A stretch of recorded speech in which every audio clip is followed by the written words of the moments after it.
Waalaikumsalam warahmatullahi wabarakatuh. Sebagai seorang suami, jika Anda menginginkan hajat Anda untuk terpenuhi dari istri Anda, pertama adalah harus dilihat apakah istri Anda punya uzur atau tidak. Misalnya dalam keadaan haid nggak bisa melayani Anda, atau mungkin dalam keadaan sakit yang menjadikan sebab tidak bisa melayani Anda, maka seorang suami tidak boleh dalam hal ini memaksa. Hukumnya haram. Tapi kalau sudah terbukti istri bukan dalam keadaan haid dan juga nggak ada uzur yang lain, bukan sakit, maka ini istri itu telah melakukan dosa besar. Dia tidak mau patuh dengan suami nuzuz, tidak wajib diberi nafkah. Ini pertama suami dulu lihat. Kadang suami egois. Kemudian bahkan ini peringatan juga kepada para istri. Biarpun seandainya sang istri mungkin karena uzur haid misalnya, atau sakit misalnya, kemudian tidak bisa melayani suami dengan semestinya, tapi dia bisa menyenangkan suami, mohon maaf, dengan apa yang bisa lakukan, mencumbu dan seterusnya, sampai sang suami puas. Yang penting tidak dimasukkan wilayah tersebut karena itu adalah haid. Kalau haid haram. Tapi yang penting suami puas, yang penting jangan masuk wilayah tersebut. Wilayah belakang, wilayah depan, jangan masuk. Maka bisa senang setelah tuntas, selesai. Mohon maaf, ini adalah majelis mulia. Kadang-kadang seorang wanita tidak berpikir ke sana. Kalau seorang laki-laki mengeluarkan air mani dengan tangannya sendiri, hukumnya adalah haram. Tapi kalau dari tangannya seorang istri, maka tidak. Maka istri harus cerdas dalam hal ini. Jangan kalau sudah datang bulan lalu menjadikan semuanya libur, sementara suaminya mungkin sangat soleh, sehingga di saat melihat sesuatu yang haram di luar, kemudian pengen selesaikan di rumah, tampaknya istrinya nggak mau tahu. Dalam keadaan haid pun harus hendaknya diselesaikan yang demikian itu. Apalagi dalam keadaan suci dan tidak ada uzur. Kalau ada seorang istri diajak oleh suaminya ke atas ranjang dalam keadaan tanpa uzur, kemudian ogah-ogahan, lalu sang suami marah, maka dikutuk oleh malaikat semalam suntuk. Ini adalah satu hadis yang paling indah bagi wanita.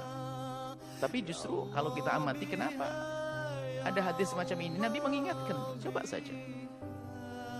Tidak seorang perempuan diajak oleh suaminya ila firasyi, ke atas ranjangnya, fa'abat.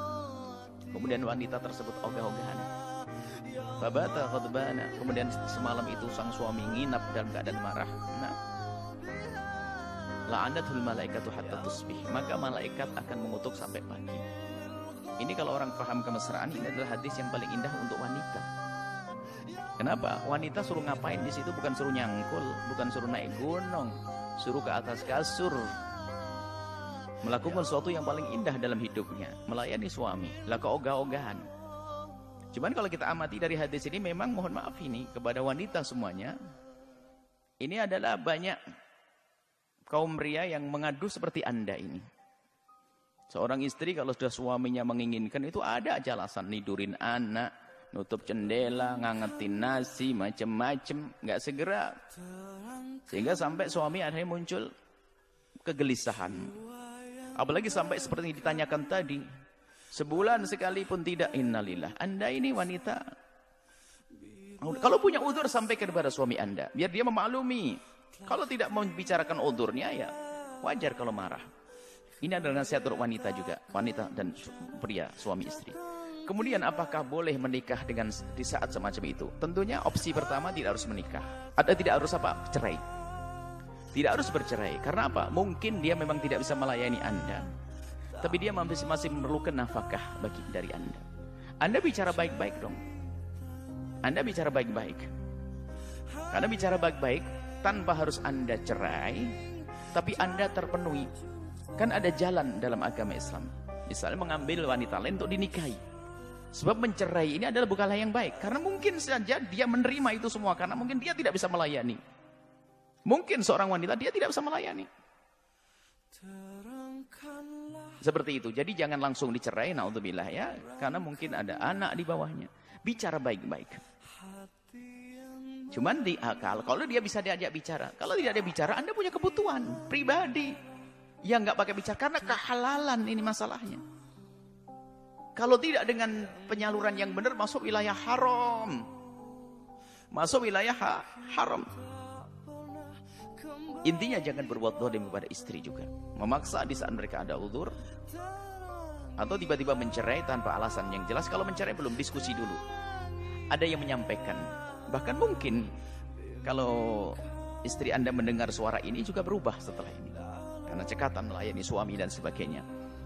Banyak wanita di saat suaminya sudah mulai tidak senang, tidak cinta, akhirnya mulai berubah, baru sadar. Atau suaminya, mohon maaf, melakukan keharaman dengan wanita lain, baru sadar. Ini adalah keterlambatan semuanya itu. Wanita semuanya harus cekatan. Kami menangkap dari hadis Nabi itu adalah peringatan keindahan sebetulnya. Jangan kalah dengan, mohon maaf, Anda wanita muslimah, mukminah. Jangan kalah dengan wanita yang menjual diri.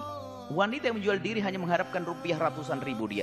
Dia akan melayani laki-laki yang datang kepadanya kapanpun dan dia harus berperan mesra. Padahal dia tidak ada cinta sama sekali. Bahkan mungkin jijik dengan yang datang karena dia mengharapkan rupiah.